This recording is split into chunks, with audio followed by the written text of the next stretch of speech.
स्वागत है दोस्तों। कॉन्सेप्चुअल डिस्कशन कंप्लीट और अब हम लोगों को फाइनली ये चेक करना है कि हमने जो डिस्कस किया क्या उसके बेसिस पर आईसीएआई के लेवल पर जो क्वेश्चंस एग्जाम में पूछे जाते हैं वो हमारे लेवल को मैच कर पा रहे हैं या नहीं कर पा रहे हैं, यानी हम आराम से उन क्वेश्चंस को कर पा रहे हैं या नहीं कर पा रहे हैं।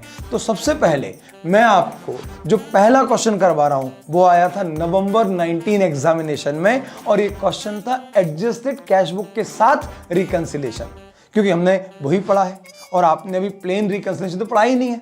हाँ तो ठीक है,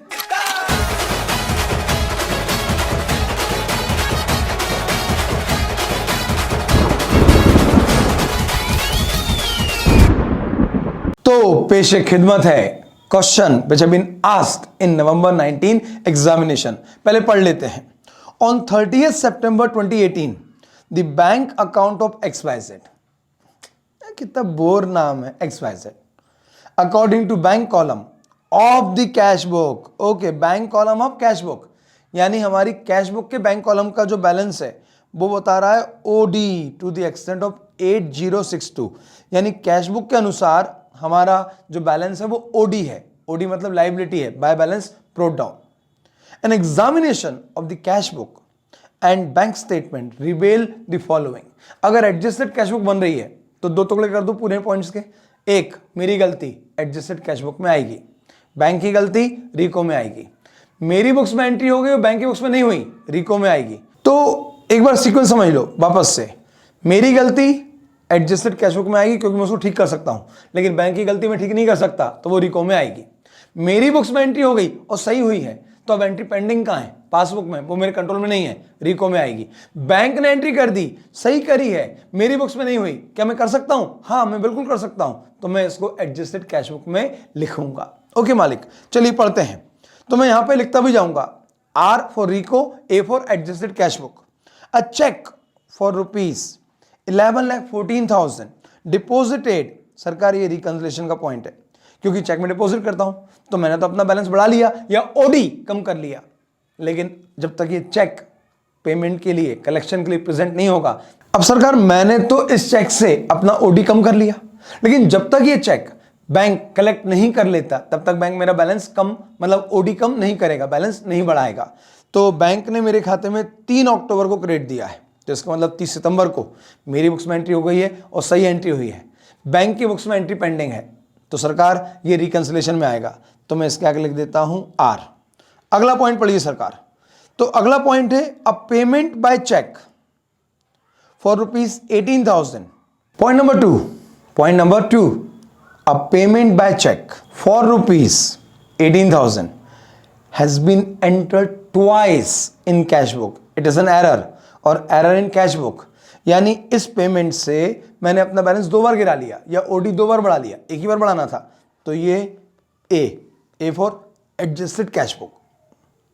on 29 September the bank credited, bank ने क्रेडिट दे दिया 1,15,400 received from the customer of XYZ, but the advice was not received by XYZ until 1 अक्टूबर। इसका मतलब बैंक ने 30 सितंबर या उसके पहले मेरा ओडी कम कर दिया है, लेकिन मैंने अभी तक अपना ओडी कम नहीं करा, अभी तक अपना बैलेंस बढ़ाया नहीं है, तो मुझे बढ़ाना चाहिए क्योंकि गलती तो है नहीं है ये।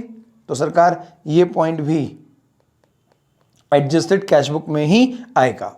Bank charges amounting to ₹280, bank charges हैं, मतलब सोच लो ऐसे ही कि बैंक ने 30 सितंबर से पहले अपने खाते से पैसा काट लिया या ओडी बढ़ा दिया, लेकिन ये एंट्री हमारी कैश बुक में नहीं हुई क्योंकि तुमको पता कब पड़ेगा? जब हम बैंक जाएंगे 1 अक्टूबर को। ये पॉइंट एडजस्टेड कैश बुक में बिल्कुल आ सकता है, तो ये पॉइंट भी एडजस्टेड कैश बुक में आएगा।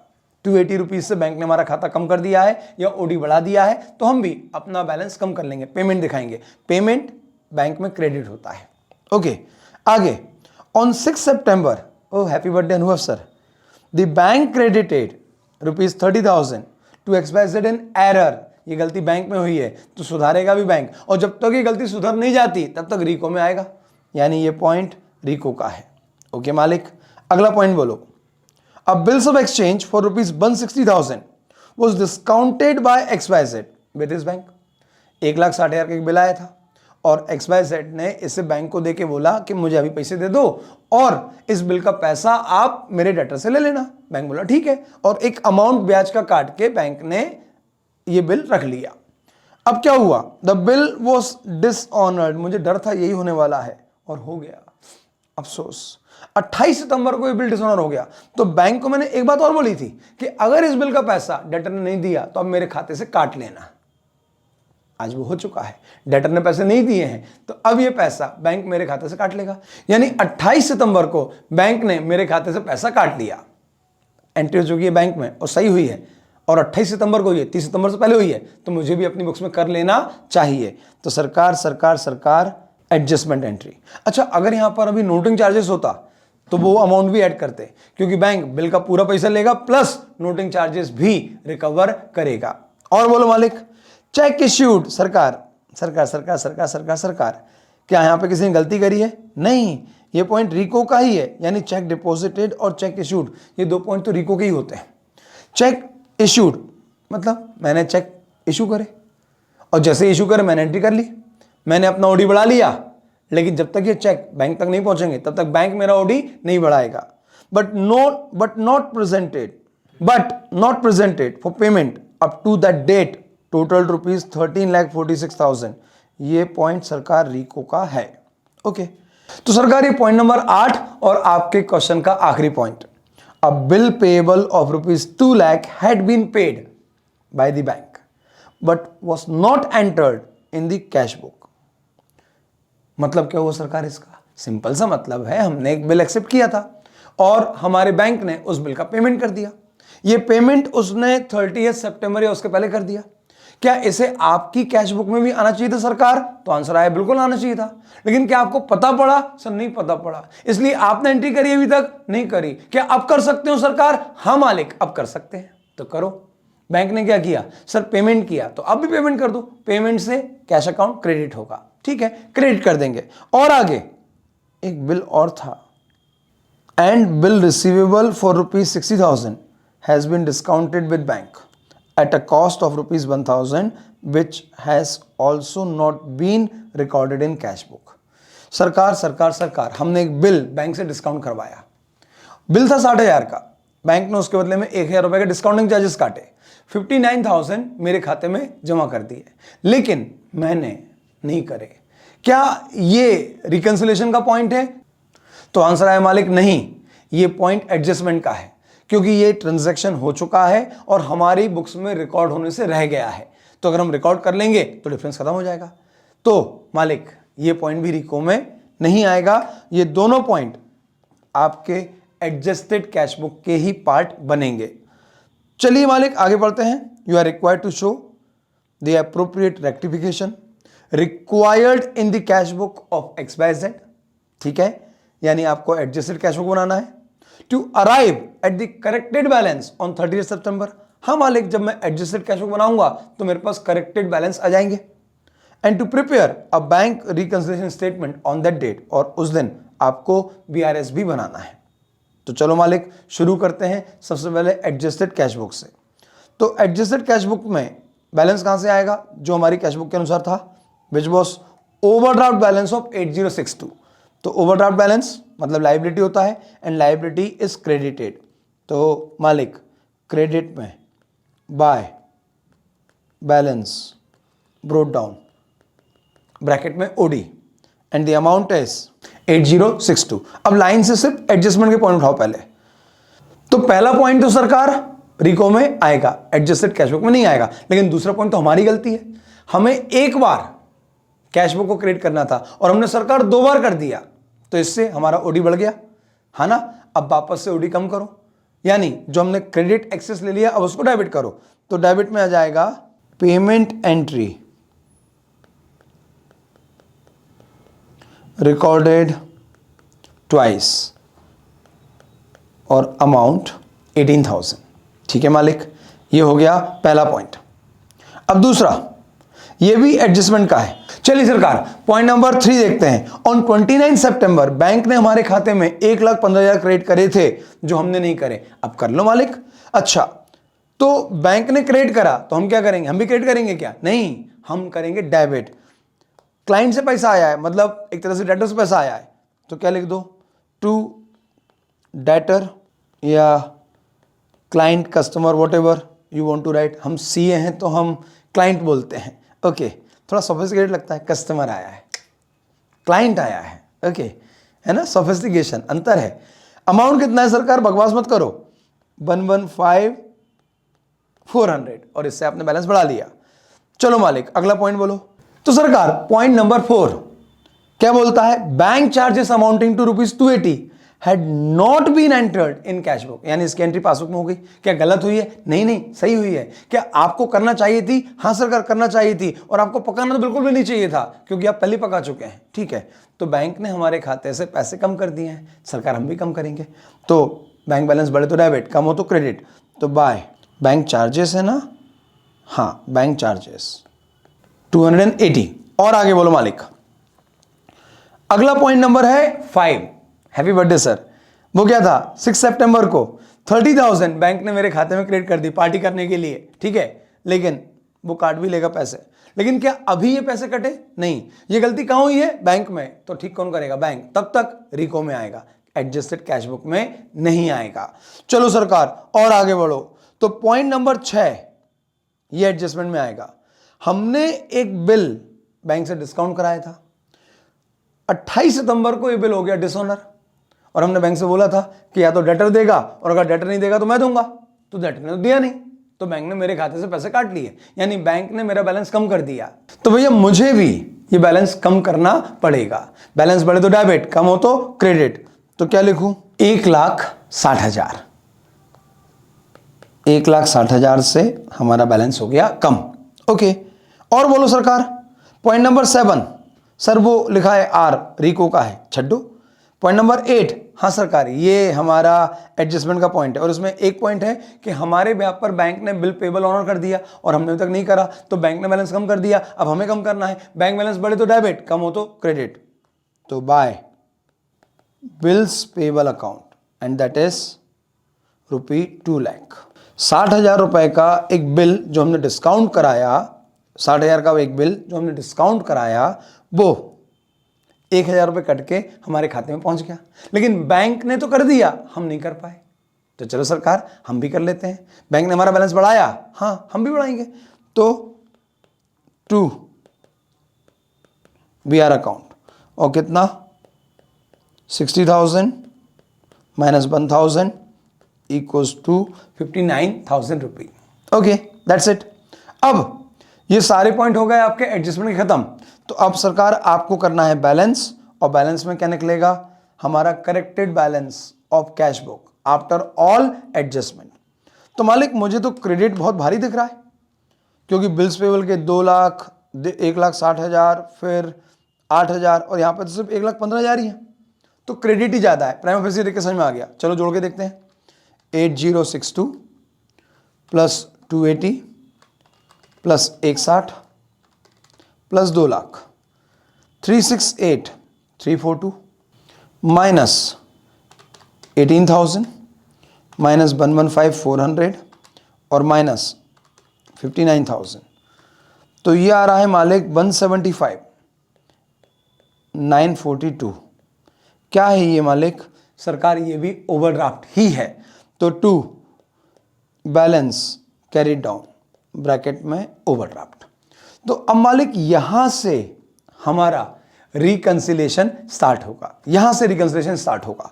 तो चलो ये रिकंसिलेशन स्टेटमेंट क्या लिखें, overdraft balance as per cash book and the amount is 175,942। ठीक है सरकार। अब सुनिएगा ध्यान से, जितने पॉइंट एडजस्टमेंट में आ चुके हैं वो तो खत्म हो गए, यानी अब रिको में कुल मिला के आएंगे कितने पॉइंट सर, जो एडजस्टमेंट में लिखना छूट गए थे, जैसे चेक डिपॉजिटेड, चेक इश्यूड और error in the books of bank which will be rectified by the bank only. तो मालिक मालिक मालिक मालिक मालिक कुल मिला के 3 पॉइंट हैं। अब बताओ, चेक इश्यू किया, मेरा ओडी है यानी नेगेटिव बैलेंस है, गरीबी है और चेक और इश्यू कर दिया, गीला आटा, यानी मैंने जब चेक इशू करा तो उसकी एंट्री कैश बुक में हो गई, यानी सोर्स में हो गई, और उससे क्या हुआ, ओडी बढ़ गया। अब बैंक में लेकिन मेरा ओडी बढ़ा ही नहीं, तो मैं क्या करूं, बैंक में घुस के ओडी बढ़ा सकता हूं? नहीं, सिंपल बात, इतना सोचिए मत। सोर्स में एंट्री हुई, रिवर्स करेंगे। इसने क्या किया, बस ये सोचो, सर इसने ओडी बढ़ाया तो सरकार ओडी कम करेंगे, तो minus check issued but not presented for payment and the amount is 13,46,000। अच्छा, एक पॉइंट और था, बैंक ने 6 सितंबर को गलती से मेरे खाते में क्रेडिट करा। क्रेडिट करा मतलब बैलेंस बढ़ाया। मेरी किताबों में डेबिट बैलेंस बढ़ता है, क्रेडिट बैलेंस कम होता है। बैंक की किताबों में उल्टा होता है, क्रेडिट से बैलेंस बढ़ता है। तो बैंक ने मेरे खाते में गलती से बैलेंस बढ़ाया है। बताओ मालिक, कितने का वो अमाउंट था? पॉइंट नंबर 5, 30,000 रुपए। तो 30,000 से बैलेंस बढ़ाया, सर मेरा तो ओडी था, हाँ तो मतलब ओडी घटाया, तो क्रेडिटेड बाय बैंक। ओके मालिक, और देखो साहब, point number 8 cover, 7 cover, 6 cover, 5 cover, 4 cover, 3 cover, 2 cover, सरकार बनी तो बचा। और बन क्या था कि 11,14,000 के चेक हमने डिपॉजिट करे यानी एंट्री कैशबुक में हो गई, और पासबुक में नहीं हुई। और पासबुक में क्यों नहीं हुई? क्योंकि सरकार जब तक ये चेक कलेक्ट नहीं हो जाएंगे तब तक बैंक मेरा बैलेंस नहीं बढ़ाएगा या ओडी नहीं घटाएगा। तो हमने अपना ओडी कम कर लिया, एंट्री सोर्स में हो गई, टारगेट में नहीं हुई, तो अब सोर्स में क्या करेंगे सर, रिवर्स करेंगे।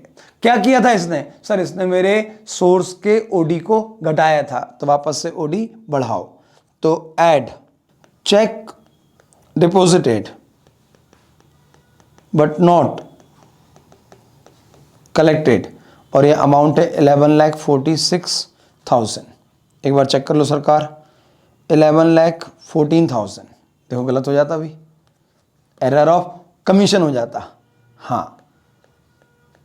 तो 11,14,000 और इसका टोटल करो, 1346 प्लस 30, तो 1376, ये माइनस करना है। चलो मालिक, 1,75,942 प्लस 11,14,000 माइनस, यानी हमारे हिसाब से हो गया 12,89,942 का ओडी, 12,89,942। लेकिन चूंकि ये सबसे बड़ा अमाउंट तो ये था जिससे हमने अपना ओडी बढ़ा लिया था, लेकिन बैंक ने नहीं बढ़ाया था, तो इसमें माइनस करें 13,76,000। तो बेटा आप समझो, वैल्यू आ रही है नेगेटिव में, ऊपर स्टार्ट किया था ओडी से, तो ओडी का अपोजिट क्या होगा, नेगेटिव वैल्यू आ रही है, तो ओडी का अपोजिट होगा पॉजिटिव बैलेंस। तो मतलब बैंक के अनुसार हमारा बैलेंस स्टिल पॉजिटिव है। तो यहां पे आप क्या लिखेंगे, पॉजिटिव बैलेंस। बैंक की बुक्स में पॉजिटिव बैलेंस का मतलब होता है क्रेडिट बैलेंस, तो लिखेंगे credit balance passbook, and that comes to 86,058। और ये हो गया सरकार आपका पहला क्वेश्चन, 10 मार्क्स का क्वेश्चन और सबसे बड़ा क्वेश्चन। यानी सो फार ICAI ने सीए फाउंडेशन लेवल पे जितने क्वेश्चन पूछे BRS के, ये उसमें सबसे अच्छा क्वेश्चन था, सबसे लेंथी क्वेश्चन था, और वो हमने कर लिया।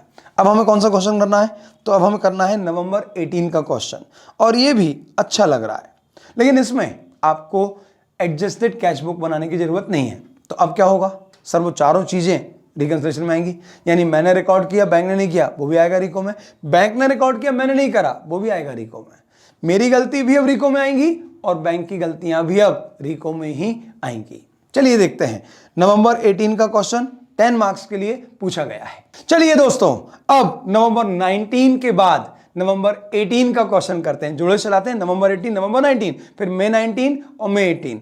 अब जितने क्वेश्चन हम करेंगे उसमें से किसी में भी एडजस्टेड कैश बुक नहीं पूछी गई है, यानी सीधे रिकंसिलिएशन, धाबा आ। चलो, prepare a bank reconciliation statement from the following particulars as on 31 March 2018। Debit balance as per the bank column of cash book, यानी we start with cash book, और आज डेबिट बैलेंस से, डेबिट बैलेंस मतलब positive balance, deposit है हमारा bank में, okay, हमारी किताब के हिसाब से, ओके सरकार। 18,60,000, मोटी आसामी है। अच्छा, cheque issued to creditor, cheque issued, cheque जैसे ही फाड़ा तुरंत एंट्री होती है, इसका मतलब ये एंट्री कैश बुक में हो चुकी है, but not yet presented to the bank for payment, लेकिन इसकी एंट्री अभी तक बैंक में नहीं हुई, एंट्री सोर्स में हो गई। क्या करेंगे? रिवर्स करेंगे, रिवर्स करेंगे, रिवर्स करेंगे। और रिवर्स क्या करेंगे? सर जो हुआ उसका उल्टा करेंगे। हुआ क्या? सर हमने बैलेंस कम कर लिया तो हम बैलेंस बढ़ाएंगे। यहां पे मैं प्लस लिख देता हूं। फिर अगला, dividend received by the bank. कौन रिसीव करेगा डिविडेंड? बैंक। तो बैंक ने बैलेंस बढ़ा दिया, और बैंक क्या है? टारगेट। सरकार टारगेट में एंट्री हो गई, उसके जैसे बन जाओ, क्योंकि आप में तो औकात है नहीं कि उसको अपने से बना लो, मतलब मैं अपनी बात कर रहा हूं, आप नहीं, है ना? तो उसके जैसे बन जाओ। उसने क्या किया? बैलेंस बढ़ाया, तो सरकार आप भी बैलेंस बढ़ा लो। तो मालिक ये हो गए 250,000 add. Interest allowed by bank, इस ट्रांजैक्शन में भी बैंक ने मेरा बैलेंस बढ़ाया है, यानी टारगेट में एंट्री हो गई, सोर्स में नहीं हुई, टारगेट में एंट्री हो गई, सोर्स में नहीं हुई, कट कॉपी पेस्ट। क्या करेंगे? सर जो टारगेट ने करा, सरकार बैलेंस बढ़ाएंगे। अरे वाह, वेरी गुड। अगला point, check deposited into bank, यानी ये मैंने किया तो मतलब मैंने अपनी कैश बुक में एंट्री कर ली है, but not collected by bank up to this date, लेकिन ईयर एंड तक बैंक ये कलेक्ट नहीं कर पाया, मतलब सोर्स में एंट्री हो गई, टारगेट में नहीं हुई, तो क्या करेंगे? रिवर्स करेंगे। रिवर्स कैसे करोगे? तो सरकार जो एंट्री हुई उसको उल्टा करेंगे। चेक डिपॉजिटेड से बैलेंस बढ़ता है तो आप बैलेंस घटाओगे, माइनस करेंगे। बैंक चार्जेस, एंट्री टारगेट में हो गई और चार्जेस से बैंक बैलेंस कम होता है, टारगेट ने बैलेंस कम कर लिया तो सरकार सोर्स में भी बैलेंस कम किया जाएगा। और आगे बोलो सरकार, a cheque deposited into bank was dishonoured, एक चेक था बैंक में डिपॉजिट हुआ, डिसऑनर हो गया, तो बैंक ने तो आपके खाते में कोई एंट्री नहीं चलाई होगी।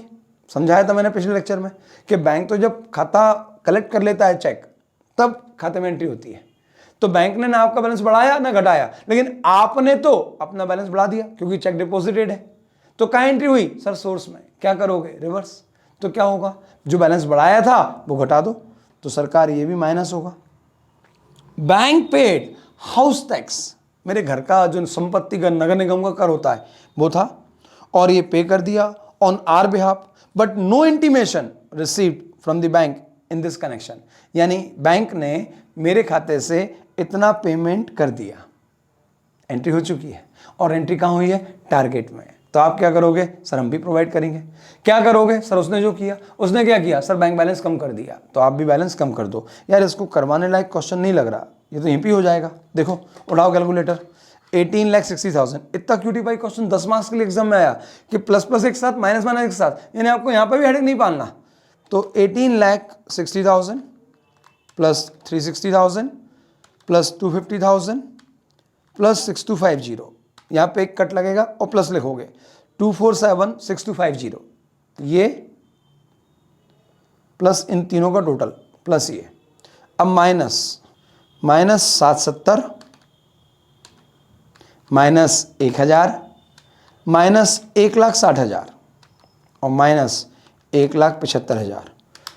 तो बैलेंस एज पर पासबुक 1370,250 1370,250।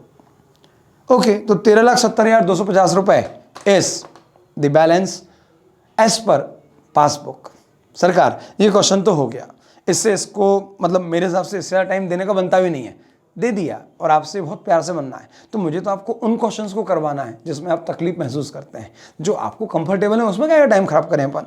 चलो तो अगला क्वेश्चन देखते हैं। लो मालिक, अगला क्वेश्चन है मई 19 का, और ये थोड़ा सा लग रहा है एकदम झमाझम बिल्कुल तगड़ा। तो चलो देखते हैं, और टाइम बचाने के लिए प्लस में आपको प्लस माइनस करवा रहा हूं कि इसका करेंगे क्या, और आप मेरे आंसर से पहले अपने दिमाग में आंसर देना कि हाँ इसका ये आंसर होगा। Prepare the bank reconciliation statement, मई 19 में आया था, 10 मार्क्स के लिए again, of Messrs RK Brothers on 30 June from the following particular. Passbook से बात शुरू हो रही है। ओ पासबुक सोर्स है, दिमाग में हमें कोई अंतर नहीं पड़ता, पासबुक सोर्स है तो टारगेट है कैश बुक, यानी जो सारी एंट्री पासबुक में हो गई वो रिवर्स होंगी, वो सारी एंट्री जो कैश बुक में हो गई वो पासबुक में होंगी, चाहे वो गलत हो या सही हो, इससे कोई अंतर नहीं पड़ता। ध्यान रखिएगा, ये रिकंसिलेशन है, अकाउंटिंग नहीं है। जो हम बोल रहे हैं नहीं ये तो गलत है, इसको तो हमें ठीक करना है, वो बाद में करते रहना। अभी तो आपको ये रीजन लिखना है कि डिफरेंस क्यों आ रहा है। तो गलत हुआ है तो उसको भी बताओ कि इस कारण से गलत हुआ है। ठीक है सरकार, चलो और पढ़ते जाएंगे और भरते जाएंगे। बैंक बोल रहा है कि आपका डेबिट बैलेंस है, बैंक बोल रहा है डेबिट बैलेंस है, यानी बैंक की बुक्स में आप एसेट हो। तो बैंक की बुक्स में आप एसेट कब होगे? जब ओडी होगा, यानी बैंक की पुस्तकों में आपका ओवरड्राफ्ट बैलेंस है। एक तो पासबुक से शुरू हो रही कहानी और दूसरा ओडी बैलेंस है। पासबुक वो भी ओडी, कितना सरकार? 25,000। चलो मालिक, अब आगे बढ़ते हैं। Cheque worth ₹400 directly deposited into bank by the customer but no entry was made in cash book. Entry कहां हो गई? सोर्स में। ओडी है, पैसे जमा हुए हैं, गरीबी थी, खाते में पैसे जमा हुए तो गरीबी थोड़ी कम हुई, यानी बैंक ने आपका ओडी कर दिया कम, लेकिन टारगेट में एंट्री हुई नहीं। तो अभी हमें सही गलत से मतलब ही नहीं है। तो अभी हम क्या करेंगे? इस ओडी को बढ़ाएंगे, क्योंकि सोर्स ने ओडी कम कर दिया है लेकिन टारगेट ने ओडी कम नहीं किया, तो ओडी वापस से बढ़ाओ। अगला पॉइंट बोलो सरकार। Out of the check issued worth ₹34,000, 34,000 के चेक इश्यू करे थे। अच्छा, तो चेक इश्यू कहां होते हैं सर? कैश बुक में पहले, और टर्मिनेट कहां होते हैं? पासबुक में। यानी इसकी एंट्री टारगेट में हो चुकी है, कितनी? पूरी 34,000 से। लेकिन cheque amounting to ₹20,000 only were presented for payment till 30th June, यानी 20,000 रुपए दोनों बुक्स में आ चुके हैं। 34,000 का ब्रेकअप क्या है? 14,000 और 20,000। तो जो 20,000 है उसकी एंट्री दोनों ने कर ली है, क्योंकि इतनी वैल्यू के चेक पेमेंट के लिए आ चुके हैं। लेकिन 14,000 के चेक ऐसे हैं जो पेमेंट के लिए नहीं आए। अब सोचो आराम से, चेक इशू करने से सर बैलेंस कम होता है और ओडी बढ़ता है। तो टारगेट ने ओडी बढ़ा लिया, टारगेट ने ओडी बढ़ा लिया, तो सर हमको भी बढ़ाना पड़ेगा। तो बढ़ाओ भैया ओडी, कितना? 14,000। डिफरेंस अमाउंट 34 के चेक थे लेकिन उसमें से 20 के तो लग गए ना, तो 14,000 के चेक ऐसे हैं। 14,000 रुपए वो अमाउंट है जो टारगेट ने ओडी बढ़ा दिया, तो हमको सोर्स का भी ओडी बढ़ाना पड़ेगा। और आगे देखते हैं। Cheque for ₹4,000 received and enter in cash book but it was not sent to the bank. Sir अभी इससे मतलब नहीं है कि बैंक को भेजा कि नहीं भेजा, अभी तो सवाल इतना है कि एंट्री कहां हुई? आंसर है टारगेट में। इसने क्या किया सर? ओडी कम किया, लेकिन सर चेक तो पहुंचा ही नहीं। उससे मतलब ही नहीं है। अभी तो बस इतना बताना है कि डिफरेंस का रीजन क्या है, इसलिए अंतर आ रहा है। एक बढ़िया जोक सुना था, बोले क्या, बोले वो न्यूटन का तीसरा नियम पता है? बोले नहीं सर पूरा पूरा नहीं पता, बस लास्ट लास्ट का पता है। बोले क्या? बोले इसीलिए इसको न्यूटन का तीसरा नियम बोलते हैं। खत्म बात। अभी कुछ मतलब नहीं है कि गलत क्या है सही क्या है, अभी तो आपको इतना बताना है कि इस रीजन से अंतर आ रहा है, बाकी और कोई मतलब नहीं है, बाद में उसको देखते रहेंगे। चलो, तो यहां पर 4,000 रुपीज से टारगेट ने ओडी कम कर लिया, तो आप भी ओडी कम करो, तो -4,000 रुपी। ठीक है, अगला पॉइंट सरकार। तो अगला पॉइंट है, ध्यान से, चेक 20,000 के थे जो बैंक को भेजे थे कलेक्शन के लिए, तो इसकी एंट्री तुरंत जैसे ही हमने ड्रॉप बॉक्स में चेक डाले, हमने अपना टारगेट में एंट्री कर ली, यानी कैश बुक में एंट्री हो गई। और चेक जमा करने से बैलेंस बढ़ता है, ओडी घटता है, यानी टारगेट ने ओडी कम कर लिया। कितने से? पूरे 20,000 से। अब सोर्स ने क्या किया, समझते हैं ना सरकार? तो सोर्स बोलता है कि भैया 30 जून से पहले 14,000 के चेक कलेक्ट हो गए, यानी 14,000 दोनों में आ गए। 20 का 2 ब्रेकअप कर दो, 3 ब्रेकअप है, 20 के 3 ब्रेकअप है, 14, 4 और 2, तो 14 की वो एंट्री है जो दोनों बुक्स में आ गई। तो सर यहां तो अब डिफरेंस खत्म हो गया, इसे भूल जाओ। अब जो बचे हुए 2 चेक थे 4,000 और 2,000 के, जो रिस्पेक्टिवली जुलाई में कलेक्ट हुए, हमने यानी टारगेट ने ऑलरेडी अपना ओडी कम कर दिया है, तो डिफरेंस खत्म करने के लिए सोर्स का भी ओडी कम करो, तो -6,000 check deposited but not collected by bank till 30th June. Target ने ओडी कम कर दिया है तो सोर्स ने भी ओडी कम करना पड़ेगा। ओके सरकार, और आगे बोलो, बस थोड़ा थोड़ा बचा है। The bank made a direct payment of 600 which was not recorded in cash book. Entry bank में हुई है और बैंक सोर्स है, यानी सोर्स में एंट्री हो गई। रिवर्स करेंगे, सोर्स ने क्या किया? सरकार पेमेंट कराए, तो इससे ओडी बड़ा होगा, तो सरकार ओडी कम करो 600। अरे वाह, खत्म होने वाला है। Interest on OD 1600 was not recorded in cash book. संभव ही नहीं है कैश बुक में रिकॉर्ड हो। क्यों? क्योंकि ये ब्याज कैलकुलेट करने का जो ठेका है वो बैंक ने ले रखा है और बैंक ही ब्याज कैलकुलेट करता है। तो बैंक ने ब्याज कैलकुलेट करा और ओडी से आपका पैसा काट दिया, यानी सोर्स में एंट्री हुई और सोर्स ने ओडी बढ़ा दिया। क्या करोगे सर? रिवर्स करेंगे। तो ओडी कम करो, तो ओडी कम करेंगे 16,000 रुपए, नहीं 1,600 रुपए। वैसी गरीबी आप और अब निपटाने पे लगे हो। यस मालिक। अब अगला पॉइंट, बस 2 पॉइंट बचे हैं आपके। Bank charges worth ₹80 have been entered twice in cash book. एक खर्चा 2 बार गलती से लिखा गया। अच्छा, खर्चा करने से बैलेंस कम होता है और ओडी बढ़ता है। बैंक ने भी आपका ओडी बढ़ाया 80 से और हमारे साहब ने 80 से 2 बार ओडी बढ़ा दिया। कहां एंट्री हुई? गलत है, मान रहे हैं। कहां एंट्री हुई? टारगेट में। गलत से मतलब ही नहीं है। एंट्री कहां हुई? सरकार टारगेट में। टारगेट ने क्या किया? ओडी बढ़ाया। तो मालिक आप भी ओडी बढ़ाओ, तो 80 रुपीज से ओडी बढ़ जाएगा। अब इसी का second part, insurance charges of 70 paid by the bank was not at all entered in cash book. Okay, अब सुनो, ये 70 रुपए की एंट्री कहां हुई है सर? पासबुक में। पासबुक क्या है? सोर्स। सोर्स है, रिवर्स करेंगे। इसने क्या किया सर? ओडी बढ़ा दिया। तो सरकार आप ओडी कम करोगे। क्यों? क्योंकि सोर्स ने ओडी बढ़ाया इस पेमेंट से, जबकि टारगेट ने इसकी एंट्री अभी तक नहीं की थी। आप टारगेट में उसके ओडी नहीं बढ़ा सकते, तो सोर्स का ओडी कम करो। और last point, the credit side of bank column of cash book was under casted by 2000। What is the meaning of under casting? यानी क्रेडिट साइड का टोटल कम करा। बहुत ध्यान सुनना, ये आपका कैश बुक है, यहाँ पे 10,000, यहाँ पे 6,000। अब ये जो 6,000 है इसको गलती से टोटल कर लिया 4,000। बैलेंस कितना बचना था? 10 - 6 4,000। लेकिन अब कितना बैलेंस बचेगा? 10 - 4 6,000। अगर ये ओडी है तो सरकार इस पॉइंट में आपका ओडी ज्यादा आना चाहिए था, लेकिन इस गलती के कारण अब आपका ओडी हो गया कम। कहां पे कम हुआ ओडी? सरकार टारगेट में।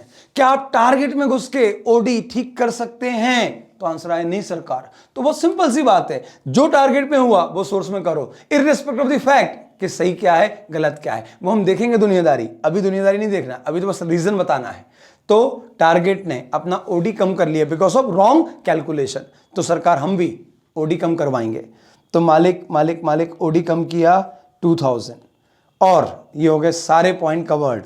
तो मालिक जल्दी से, जरा जल्दी से कैलकुलेटर उठाओ। हाँ उठाओ जल्दी मेरे साथ। हाँ, इसको मैं ऑफिशियली लिखूंगा नहीं, आपका टाइम बहुत कीमती है, आपका टाइम बहुत कीमती है, मैं पकाऊंगा भी नहीं। चलो जल्दी से, 25,000 plus 400 plus 14,000 minus 4,000 minus 6,000 minus 600 plus 80 minus 70 और माइनस 2,000। तो ये आ रहा है सरकार 26,810। क्या है ये? क्या है ये सरकार? अगर आपने शुरू किया है पासबुक से तो एंडिंग पॉइंट क्या आएगा? Cash book. अच्छा, ऊपर भी अपन ने जिस चीज से शुरू किया था वहीं पे खत्म हुए, माइनस तो नहीं आया। अगर माइनस आता तो आप क्या बोलते? Positive balance. लेकिन आपने शुरू भी ओडी से किया और जो आंसर आया है वो भी पॉजिटिव आया है, मतलब ओडी ही आया है। तो हम क्या लिखेंगे सरकार? OD as per cash book. तो मालिक ये हो गया आपका क्वेश्चन मई 19 का, और ये आपके पूरे एग्जाम में जो 4 एग्जाम हुए हैं उन चारों एग्जाम्स में सबसे ज्यादा लेंदी क्वेश्चन हुआ करता था। यानी ये क्वेश्चन पिछले क्वेश्चन से भी लेंदी था। अब आप इसको आराम से शांतिपूर्वक करिएगा, लेकिन करना है। मैंने आपको पूरा दिशा निर्देश दे दिए, आई हैव इंस्ट्रक्टेड यू। अब आपको सिर्फ फॉर्मेलिटी में उसको लिखना है, लेकिन ऐसा नहीं कि मैंने कैलकुलेटर चलाया तो आप भी कैलकुलेटर में निपटा दोगे। क्या बोलते हो बच्चों? मजा आ गया? शानदार, झमाझम। हम लोगों ने जितने कॉन्सेप्ट डिस्कस करे वो सारे कॉन्सेप्ट हमारे एग्जाम्स में कवर हो गए, यानी उनके बाहर अब कुछ भी नहीं गया। एक क्वेश्चन बचा है, अभी बचा है, उसे हम अपने अगले लेक्चर में कवर करेंगे। और मुझे लग रहा है कि 1-2 क्वेश्चन मुझे और मेरे खजाने से निकाल के लाने हैं जो जबरदस्त होंगे, जो आपकी दिमाग की बत्ती जला देंगे। और अगर उस लेवल के क्वेश्चन आपने कर लिए तो फिर एग्जाम में कुछ भी आ जाए आपसे बनेगा। तो चलिए मिलते हैं अगले सेशन में, और कोशिश करेंगे कि अगले सेशन से हम एक नया चैप्टर भी स्टार्ट कर लें। तो चलिए मिलते हैं अगले लेक्चर में। Till then bye bye, take care, love you.